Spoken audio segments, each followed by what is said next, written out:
जानेंगे क्लास 8 से हिंदी व्याकरण का अध्याय फर्स्ट, जिसका शीर्षक है भाषा और व्याकरण। बच्चों, यहाँ पे हम जानेंगे कि भाषा किसे कहते हैं। तो भाषा हम उसे कहते हैं जिसके द्वारा मनुष्य अपने मन के भावों और विचारों को बोलकर और लिखकर प्रकट करता है, उसे हम भाषा कहते हैं। भाषा के द्वारा ही मन के भावों को लिखकर और पढ़कर जाना जाता है। भाषा विचारों और भावों के आदान प्रदान का साधन है। जैसे हम एक दूसरे से बात करते हैं तो जो हमारे मन के अंदर जो भाव उठता है, जो विचार उठता है, हम एक दूसरे से आदान प्रदान करते हैं।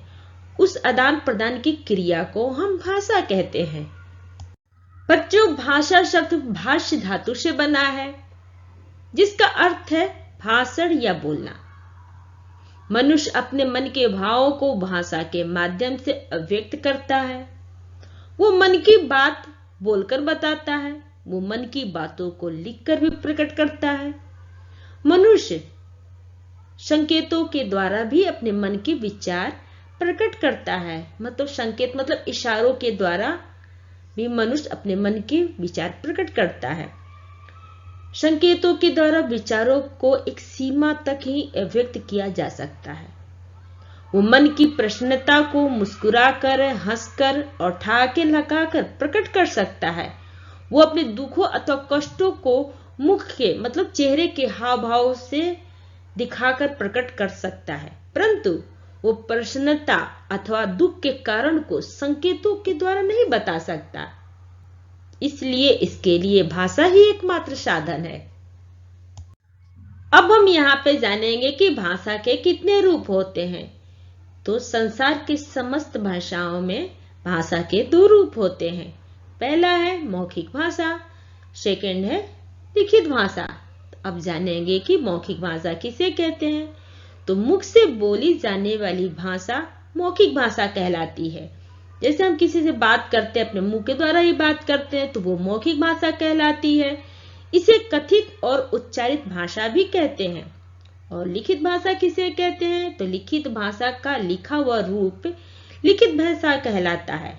भाषा का लिखित रूप अस्थायी होता है, मतलब कि वो जो लिख दिया वो अस्थायी हो गया। अब हम यहाँ पे जानेंगे भारतीय भाषा के बारे में। तो संस्कृत भारत की प्राचीनतम भाषा है। भारत के संविधान की 8वीं अनुसूची में देश की 18 भाषाएं राष्ट्रीय भाषाएं स्वीकार की गई हैं। उनके नाम इस प्रकार हैं: असमिया, उर्दू, उड़िया, कन्नड़, कश्मीरी, गुजराती, तमिल, तेलुगु, पंजाबी, बंगला, मराठी, मलयालम, संस्कृत, सिंधी, हिंदी, कोंकणी, नेपाली, मणिपुरी। ये सब भारत की 18 राष्ट्रीय भाषाएं हैं। अब हम यहाँ पे जानेंगे लिपि के बारे में। तो बच्चों, आप जानते हैं कि भाषा का प्रयोग 2 प्रकार से किया जाता है, बोलकर और लिखकर। बोलकर कही गई बात अधिक समय तक सुरक्षित नहीं रखी जा सकती। बोलते ही बात समाप्त हो जाती है, इसलिए उसे सुरक्षित रखने के लिए कुछ विशेष चिन्हों का प्रयोग किया जाता है। इन चिन्हों को ही हम लिपि कहते हैं। विश्व में सभी भाषाओं को लिखने के अलग अलग ढंग हैं, इसलिए विश्व की विभिन्न भाषाओं की लिपियां भी अलग अलग हैं। हिंदी, संस्कृत, गुजराती, मराठी भाषाओं की लिपि को देवनागरी कहा जाता है। अंग्रेजी को रोमन लिपि में लिखते हैं तथा उर्दू की लिपि फारसी है।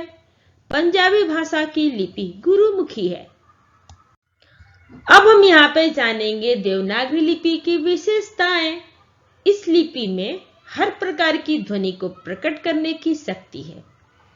इसमें जैसा लिखा हो वैसा ही बोला जाता है और जैसा बोला जाता है वैसा ही लिखा जाता है। नागरी लिपि का अक्षर क्रम सर्वोत्तम है। यह वर्णों की उच्चारण विधि के अनुसार है। पहले स्वर आते हैं, उनके पश्चात व्यंजन आते हैं। देवनागरी लिपि में हिंदी भाषा के सभी अक्षरों के चिन्ह विद्यमान हैं। अन्य लिपियों में भी ये गुण नहीं है। अब हम यहाँ पे जानेंगे लिपि के महत्व के बारे में। यदि लिपियों का विकास न होता तो पुस्तकें होती और ना पुस्तकालय। मानव के इतिहास, ज्ञान, विज्ञान आदि को सुरक्षित नहीं रखा जा सकता था। लिपि के कारण हम उस भाषा के ज्ञान, विज्ञान आदि को चिरकाल तक सुरक्षित कर पाते हैं। लिपि के माध्यम से ही आज शिलालेखों, पुस्तकों आदि में मानव जाति का सारा ज्ञान, विज्ञान, इतिहास विद्यमान है। अतः लिपि का महत्व मानव जीवन के कालक्रम के लिए परम आवश्यक है। अब हम यहाँ पे जानेंगे बोली के बारे में। तो किन किन प्रदेशों में किस प्रकार की किस भाषा में बोली बोली जाती है। तो यहाँ हिंदी के अतिरिक्त पूर्वी उत्तर प्रदेश, बिहार, झारखंड, छत्तीसगढ़ और पूर्वी मध्य प्रदेश में अवधी, भोजपुरी, मगही, मैथिली, छत्तीसगढ़ी और बाघेली बोलियां बोली जाती हैं। वहीं पश्चिमी उत्तर प्रदेश, हरियाणा, राजस्थान और पश्चिमी मध्य प्रदेश में ब्रज, कन्नौजी, खड़ी बोली, बांगरू, मेवाड़ी, मेवाती, मारवाड़ी आदि बोलियां प्रचलित हैं। वहीं हिमाचल प्रदेश तथा उत्तरांचल की प्रमुख बोलियां हैं हिमाचली, गढ़वाली और कुमाऊनी हैं।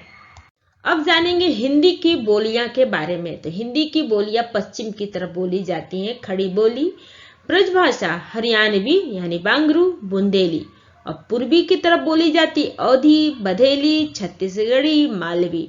अब जानेंगे कि किन प्रदेशों में कौन सी बोलियां बोली जाती हैं। तो बिहार में बोली जाती है भोजपुरी, मगही, मैथिली, कन्नौजी। राजस्थानी में बोली जाती है, राजस्थान में बोली जाती है जयपुरी, मारवाड़ी, निवाड़ी। पहाड़ी प्रदेशों में बोली जाती है हिमाचली, गढ़वाली, कुमाऊनी बोली बोली जाती है। अब जानेंगे उपभाषाएं के बारे में।